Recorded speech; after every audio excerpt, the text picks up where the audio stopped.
বন্ধুরা আসসালামু আলাইকুম। আমার নতুন একটা ইউটিউব ব্লগে আপনাদের সবাইকে স্বাগতম। দেখেন আমার আজকে কলার পাতা কাটছি কিসের জন্য জানেন? আপনারা অবশ্যই দেখেন ভিডিওটা, সম্পূর্ণ ভিডিওটা দেখলে বুঝতে পারবেন। আমি যে কলার পাতা কিসের জন্য কাটতেছি, আসলে আমার এই কলার পাতা কিসের জন্য কাটা লাগে জানেন? আমার প্রত্যেকদিন সর্বনিম্ন 10 টাকা কলার পাতা কাটা লাগে। তো কিসের জন্য আপনারা ভিডিওটা দেখেন। আমি লাঠির মাথায় একটা দাও বেঁধে নিয়েছি, আর আমার ক্যামেরাম্যান তো জানেন কি হয়, আমার ক্যামেরাম্যান সবসময় আমার ছেলেই হয়।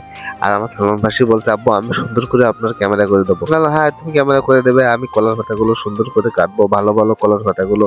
আর কলার পাতাগুলো শুধু একজনকে দিতে হবে, সে কি জানেন? তো আপনারা ভিডিওটা দেখেন, সম্পূর্ণ ভিডিওটা দেখেন, দেখলে বুঝতে পারবেন। আর আমার ইউটিউব চ্যানেলটা আপনারা সাবস্ক্রাইব করে একটা লাইক করে দেবেন, একটা কমেন্ট করে দেবেন। আর কলার পাতাগুলো সুন্দর করে কাটতে হচ্ছে কিসের জন্য, যে কলার পাতাগুলো এত সুন্দর করে কাটতে হবে না, কলার পাতাগুলো কাটলে আসলে খায় না। তো কারা খাবে কলার পাতা, কমেন্টে আপনারা বলতে পারেন। আর একটা কথা আপনাদের বলি, যে আমাদের বাসায় কিন্তু কলা গাছের কোনো অভাব নেই। এত পরিমাণ কলা গাছ আর এত পরিমাণ কলার পাতা আছে, আসলে সবকিছু কিন্তু তাদের জন্য। হ্যাঁ, আমরা তাই এগুলো লাগাইছি, কলা গাছগুলো লাগাইছি আসলে তাদের দেওয়ার জন্য। তো সালমান ভাই আবার বলতেছে, আব্বু আসলে ভালো হচ্ছে নাকি ভিডিও? তো আপনারা দেখেন যে কলার পাতাগুলো কাটা হয়ে গেলে কলার পাতাগুলো আমি নিয়ে যাব। আমার ছেলে ভিডিও করতেছে, সালমান ভাই বলে, আব্বু কিন্তু তোমার কোনো সাদা দিকে যাচ্ছে। আমি, হ্যাঁ তুমি সুন্দর করে ভিডিও করো, এত সুন্দর করে ভিডিও করবা যেন খুব সুন্দর দেখা যায়, আর সবাই যেন বলতে পারে যে মেহেদীর ছেলে সালমান ফার্সি ক্যামেরা করে, কত সুন্দর করে ক্যামেরা করে। যাই হোক, কলার পাতাগুলো দেওয়া হবে মাছের।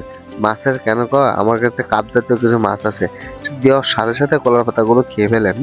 তো দেখেন আমি নিয়ে যাচ্ছি না, কতটা কলার পাতা আপনারা তো দেখতে পাচ্ছেন। এই কলার পাতাগুলো দিব, দেওয়ার সাথে সাথে কলার পাতাগুলো মানে পরিষ্কার হয়ে যাবে, ঠিক আছে? তো আসলে মাছ আসলে বড় হয়েছে অনেকটা। তো আসলে মাছগুলো এখন বিক্রি হবে না, মাছগুলো বিক্রি হবে খুব পরে, মানে রমজান মাস আসলে আসলে মাছগুলো বিক্রি হবে। তো যাই হোক, আমার কলার পাতায় আসলে দেওয়া হয়ে যাচ্ছে খুব দ্রুত।